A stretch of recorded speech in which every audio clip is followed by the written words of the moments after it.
আসসালামু আলাইকুম রহমতুল্লাহ। বাংলাদেশের অধিকাংশ স্থানে এত পরিমাণ বৃষ্টি হচ্ছে যে বৃষ্টির কারণে মানুষের জীবন যাপন করা খুবই কষ্টকর হয়ে গিয়েছে।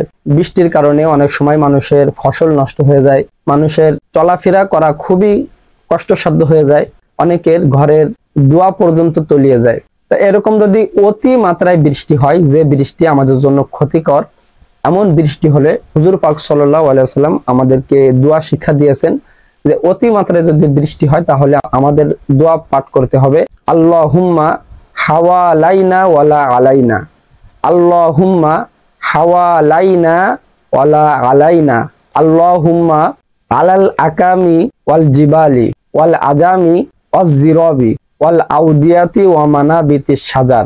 এই দোয়ার অর্থ হলো, হে আল্লাহ, আমাদের আশেপাশে বৃষ্টি বর্ষণ করুন, আমাদের উপর নয়, আমাদের আশেপাশে। দ্বারা অর্থ হলো, এখানে আল্লাহর হাবিব বলেই দিয়েছেন, আল্লাহুম্মা আলাল আকামি ওয়াল জিবালি ওয়াল আজামি ওয়াজ জিরাবি ওয়াল আউদিয়াতি ওয়া মানাবিতিশ শাজার। আশেপাশে অর্থ হলো যে আমাদের এলাকায় বা পাশের এলাকায় এমনটি নয়, পাহাড়ের উপরে, উপত্যকার উপরে, উঁচু স্থানে, মরুভূমিতে, মালভূমিতে, বনাঞ্চলের মধ্যে আল্লাহ তাআলা যেন বৃষ্টি বর্ষণ করে। তাহলে এই দোয়া আমাদের পাঠ করতে হবে। আমরা পরিপূর্ণ দোয়াটি যদি পাঠ নাও করতে পারি, আমরা এতটুকু পাঠ করলেও যথেষ্ট আমাদের জন্য, আল্লাহুম্মা হাওয়ালাইনা ওয়ালা আলাইনা। তা যাই হোক, বাংলাদেশে অতি মাত্রায় বৃষ্টি হচ্ছে, এই কারণে আমরা এই দোয়া পাঠ করব। আল্লাহ তাআলা যেন আমাদের এই ক্ষতিকারক বৃষ্টি থেকে আল্লাহ আমাদের সকলকে হেফাজত করেন। আসসালামু আলাইকুম ওয়া রাহমাতুল্লাহি ওয়া বারাকাতুহু।